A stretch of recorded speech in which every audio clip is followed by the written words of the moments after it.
നമസ്കാരം. പീലാത്തോസ് അവരോട് പറഞ്ഞു, നിങ്ങൾക്കൊരു കാവൽ സേനയുണ്ടല്ലോ, പോയി നിങ്ങളുടെ കഴിവ് പോലെ കാത്തുകൊള്ളുവിൻ.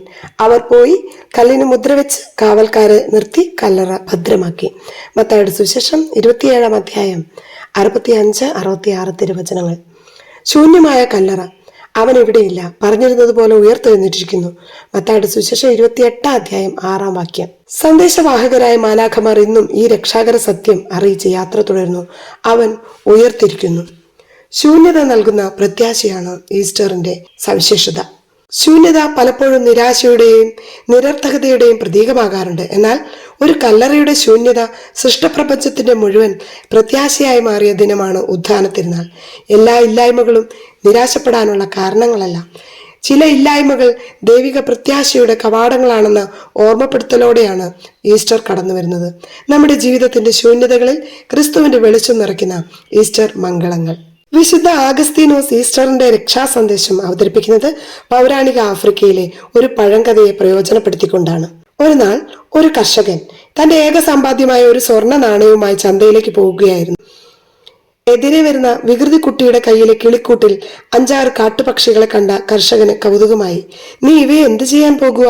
കർഷകന്റെ ചോദ്യത്തിന് കുട്ടി വിസ്തരിച്ച് ഉത്തരം പറഞ്ഞു. ഞാൻ ഇവയെ കൊണ്ട് പുതിയൊരു വിനോദമാർഗം പ്ലാൻ ചെയ്തിട്ടുണ്ട്. ആദ്യം ഇവയുടെ ചിറകിലെ തൂവലുകൾ പറിച്ചെടുക്കും.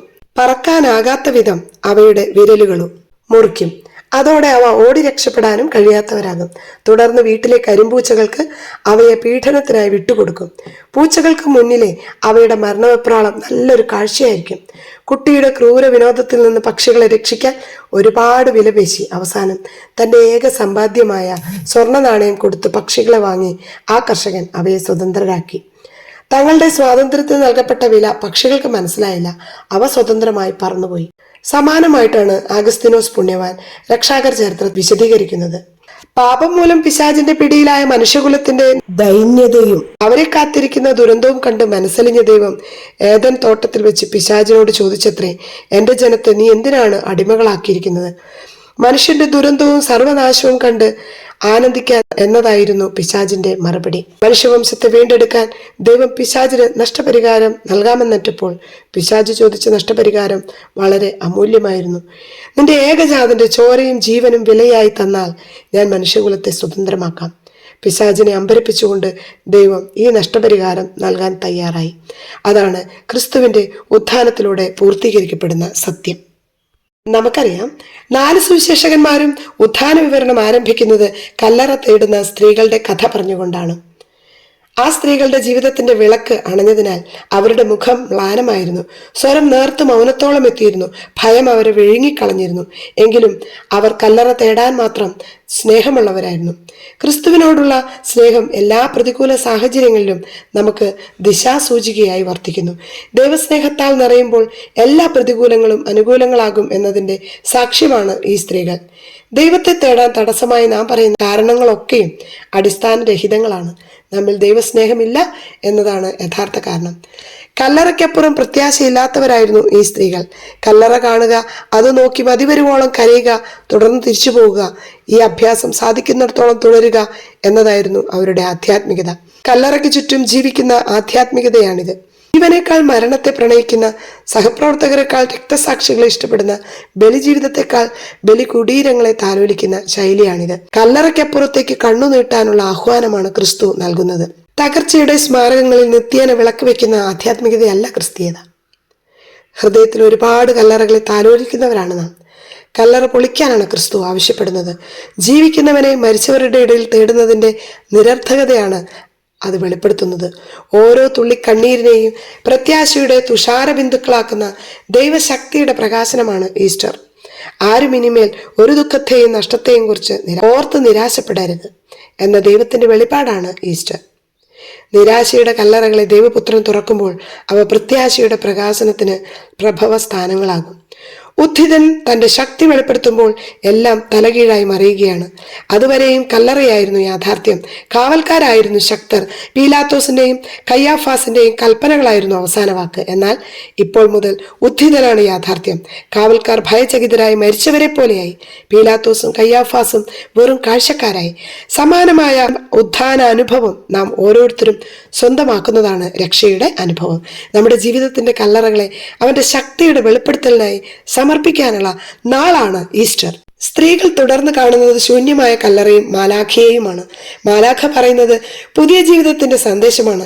അവൻ ഇവിടെയില്ല, അവൻ ഉയർത്തെഴുന്നേറ്റു. ചരിത്രം തിരുത്തിയ ആ സന്ദേശം ആ സ്ത്രീകളുടെ ജീവിതത്തെയും അടിമുടി മാറ്റിമറിച്ചു. ഇതുവരെ മരിച്ചവനായിരുന്നവൻ ഇപ്പോൾ ജീവിക്കുന്നു എന്നതാണ് മാലാഖയുടെ സന്ദേശം. ഗതകാല ദുഃഖങ്ങളിലെ ജീവിതം തളയ്ക്കാതെ പുതിയ മനുഷ്യനാകാനാണ് ഉദ്ധിതൻ ക്ഷണിക്കുന്നത്. ഇന്നലെ വരെ മദ്യത്തിനും ഇതര തിന്മകൾക്കും കടബാധ്യതകൾക്കും അടിമപ്പെട്ടുപോയ ഹതഭാഗ്യനായ മനുഷ്യനാകാം നാം. എന്നാൽ ക്രിസ്തു ഇന്ന് നമ്മെ പുതിയ ജീവന്റെ ഉടമകളാക്കുകയാണ്. ആരും ഇനിമേൽ ഗതകാലത്തിൽ പഴയ മനുഷ്യനായ ജീവിതം തുടരരുത്. പുതിയ മനുഷ്യനാകാൻ ക്രിസ്തു നൽകുന്ന ക്ഷണമാണ് ഈസ്റ്റർ. കല്ലറയുടെ കല്ലുരുട്ടു മാറ്റിയ മാലാഖയുടെ വസ്ത്രം പോലെ നമ്മുടെ ജീവിതവും തിളങ്ങേണ്ടതാണ്. മത്തായിയുടെ സുവിശേഷം 28:3. മാലാഖയുടെ വസ്ത്രത്തെ സൂചിപ്പിക്കുന്ന മിന്നൽ പിണരും മഞ്ഞും വിരുദ്ധ സ്വഭാവങ്ങളാണെങ്കിലും രണ്ടും പരിശുദ്ധിയുടെ പ്രതീകങ്ങളാണ്. മഞ്ഞിനും മിന്നൽ പിണരിനും ഗതകാലമില്ല.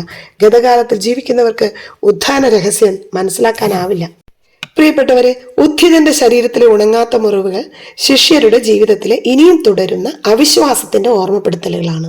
തോമസെ, നീ നിന്റെ കൈ നീട്ടി എന്റെ പാർശ്വത്തിലെ മുറിവിനുള്ളിൽ വെക്കുക, അവിശ്വാസിയാകാതെ വിശ്വാസിയാവുക എന്ന ക്രിസ്തുവിന്റെ ആഹ്വാനം യോഹന്നാൻ 20:27 നാം കാണുന്നുണ്ട്. ഉദ്ധിതന്റെ ഉണങ്ങാത്ത മുറിവുള്ള ശരീരം തിരുസഭ തന്നെയാണ്. 1 കൊരിന്തോസ് 12. ഒരേ സമയവും മഹത്വവും മുറിവും പേറുന്ന ശരീരമാണ് സഭ. സഭാഗാത്രത്തിലെ അംഗങ്ങളുടെ പാപങ്ങളും ഭിന്നതകളും അനീതിയും അഴിമതിയും തിരുമുറിവുകളുടെ എണ്ണത്തെ വർദ്ധമാനമാക്കുന്നുണ്ട്.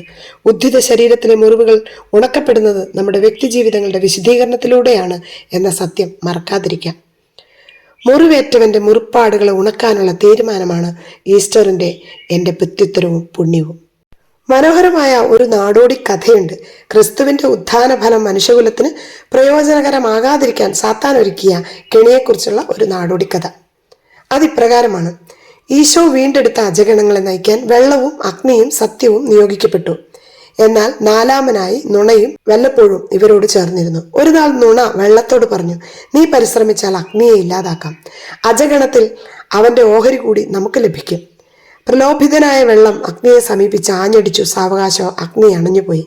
ആടുകൾ തണുപ്പിൽ കഴിഞ്ഞുകൂടേണ്ടി വന്നു. നാളുകൾ കഴിഞ്ഞ് നുണ സത്യത്തെ സമീപിച്ചു പറഞ്ഞു, അഗ്നിയെ ഇല്ലാതാക്കിയ വെള്ളത്തെ ഒരു പാഠം പഠിപ്പിക്കണം. നമുക്ക് ആടുകളെ മലമുകളിലേക്ക് നയിക്കാം. അവിടെ വെള്ളത്തിന് കയറി വരാനാവില്ല. വെള്ളത്തെ ഒഴിവാക്കാൻ അവസരം കാത്തിരുന്ന സത്യം ആടുകളെ മലമുകളിലേക്ക് നയിച്ചു. മല കയറാൻ ശ്രമിച്ച വെള്ളം നിരന്തരം പരാജയപ്പെട്ടു. മലമുകളിലെത്തിയ ആടുകൾ വെള്ളമില്ലാതെ വലഞ്ഞു.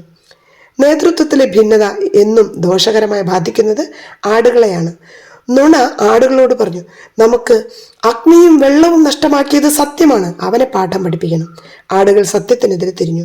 ഒറ്റപ്പെട്ടു പോയ സത്യം വഴിയിൽ അലഞ്ഞു. എന്നാൽ എല്ലാം തന്റെ വരുതിയിലായതോടെ നുണ ആടുകളോട് പറഞ്ഞു തുടങ്ങി, ക്രിസ്തു എന്നത് കെട്ടുകഥയാണ്. അവന്റെ ഉത്ഥാനം അതിലും വലിയ അബദ്ധമാണ്. നിത്യജീവനില്ല. ഈ ലോക ജീവിതം മാത്രമുള്ളതിനാൽ ആരും ആത്മാവിനെ കുറിച്ചോ സ്വർഗത്തെക്കുറിച്ചോ ചിന്തിക്കേണ്ടതില്ല. പരമാവധി സുഖിക്കുക, സന്തോഷിക്കുക. ആടുകൾ ആകെ അസ്വസ്ഥരായി. എന്താണ് സത്യം എന്നറിയാതെ അവ പതറി. ക്രിസ്തുവിന്റെ ഉത്ഥാനത്തിൽ ഉറപ്പില്ലാത്തവർ ജീവിതത്തിന്റെ ദിശാബോധം നഷ്ടപ്പെട്ടവരാണ്. സഭയിലും ഇന്ന് നുണപ്രചാരണങ്ങൾക്കാണ് വിശ്വാസികളെ കൂടുതലായി ആകർഷിക്കാൻ കഴിയുന്നത്. കാരണം നമ്മുടെ യഥാർത്ഥ ശക്തിയായ അഗ്നിയും, അതായത് പരിശുദ്ധാത്മാവ്, വെള്ളം, മാമോദീസായും ഇതര കൂദാശകളും നാം അവഗണിച്ചപ്പോഴാണ് നമുക്ക് വഴിതെറ്റി തുടങ്ങിയത്. നുണ ഭരിക്കുന്ന ലോകം സൃഷ്ടിക്കാൻ കയ്യാഫാസിന്റെ പടയാളികൾക്ക് കഴിഞ്ഞു. കയ്യാഫാസിന്റെ പടയാളികൾ പറഞ്ഞ നുണ മത്തായിയുടെ സുവിശേഷം 28:11-15 ഇന്നും ലോകത്തിൽ പ്രസക്തമാണ്. സഭയെക്കുറിച്ചും സമാനമായ നുണപ്രചാരണങ്ങൾ നടക്കുന്ന കാലമാണിത്. ക്രിസ്തുവിനെ കുറിച്ച് നടന്ന നുണപ്രചാരണം അവിടുത്തെ തുടർച്ചയായ സഭയെക്കുറിച്ചും ആവർത്തിക്കപ്പെടുന്നുണ്ട്. ഓരോ നുണപ്രചാരണവും ഉദ്ധിതനെന്ന രഹസ്യത്തെ തമസ്കരിക്കാനുള്ള സാത്താന്റെ പ്രവൃത്തിയാണ്. തിന്മയുടെ വിജയം എപ്പോഴും താൽക്കാലികമാണ്. ഏറിയാൽ 3 ദിവസം മാത്രമാണെന്ന തിരിച്ചറിവ് ഉത്ഥാനം നമുക്ക് പകർന്നു തരുന്നുണ്ട്. തിന്മയുടെ വഴികളിലൂടെ വിജയം നേടുന്നവരുടെ ആനന്ദം അല്പായുസായിരിക്കും. എല്ലാം അവസാനിച്ചുവെന്ന് മാനുഷികമായി നിരാശപ്പെടുന്ന നിമിഷങ്ങൾ ജീവിതത്തെ രൂപരഹിതവും ശൂന്യവുമാക്കും. എന്നാൽ അത് പുതിയ സൃഷ്ടിക്കുള്ള ഒരുക്കവും പുതുജീവന്റെ തുടക്കവുമാണെന്ന് രഹസ്യമാണ് ഈസ്റ്റർ പകർന്നു നൽകുന്നത്. പുതിയ നിയമത്തിൽ ഉദ്ധിതൻ പ്രത്യക്ഷപ്പെടുന്നതെല്ലാം ആഴ്ചയുടെ ആദ്യ ദിനമായ ഞായറാഴ്ചകളിലാണ്. ഉദ്ധിതനെ കണ്ടുമുട്ടാനുള്ള മാർഗം വിശുദ്ധ കുർബാനയാണ്. പ്രിയപ്പെട്ടവരെ, ഞായറാഴ്ച കുർബാനയിലെ സജീവതയാണ് ഉദ്ധിതനെ കണ്ടുമുട്ടാനുള്ള വഴി. പ്രിയപ്പെട്ടവരെ, സഞ്ചാരികളുടെ ഇഷ്ട സങ്കേതങ്ങളാണ് ലോകത്തെ എല്ലാ മഹാന്മാരുടെയും കല്ലറകൾ. മഹാത്മാഗാന്ധിയുടെ രാജ്ഘട്ട് സന്ദർശിക്കാത്ത ലോക നേതാക്കളില്ല. വിശുദ്ധരുടെ കബറിടങ്ങൾ തീർത്ഥാടകരുടെ സ്ഥിരം ലക്ഷ്യങ്ങളാണ്. പ്രവാചകനായ മുഹമ്മദ് നബിയുടെ കബറിടമാണ് ഹജ്ജ് യാത്രയിലെ പ്രധാന ആകർഷണം. നിരീശ്വരവാദികളായിരുന്ന കാൾ മാർക്സിന്റെയും നീഷയുടെയും കബറിടങ്ങളും ലോകശ്രദ്ധയെ ആകർഷിക്കുന്നുണ്ട്. എന്നാൽ ഈ കബറിടങ്ങളെല്ലാം തുറക്കാനാവാത്ത വിധം അടച്ചു മുദ്രവെക്കപ്പെട്ടവയാണ്. ഈ ലോകത്ത് തുറന്നു കിടക്കുന്ന ഒരേ ഒരു കല്ലറ പാലസ്തീനായാലെ ക്രിസ്തുവിന്റെ കല്ലറയാണ്. മറ്റെല്ലാവരും കല്ലറയിൽ മൂടിവെക്കപ്പെട്ടപ്പോൾ കല്ലറയുടെ മൂടി മാറ്റി ഇറങ്ങി വന്നവൻ ചരിത്രത്തിൽ ക്രിസ്തു മാത്രമാണ്. തുറന്ന കല്ലറയുടെ തിരുനാളാണ് ഈസ്റ്റർ. മരണത്തിന് മറച്ചുവെക്കാനാവാത്ത ജീവന്റെ നിലയ്ക്കാത്ത നിർധാരിയായ കല്ലറയുടെ തിരുനാളാണിത്.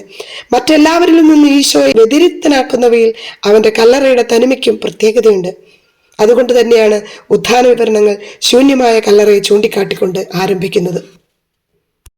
മനുഷ്യബുദ്ധിക്ക് അജ്ഞാതമായ രഹസ്യമാണ് ക്രിസ്തുവിന്റെ ഉത്ഥാനം.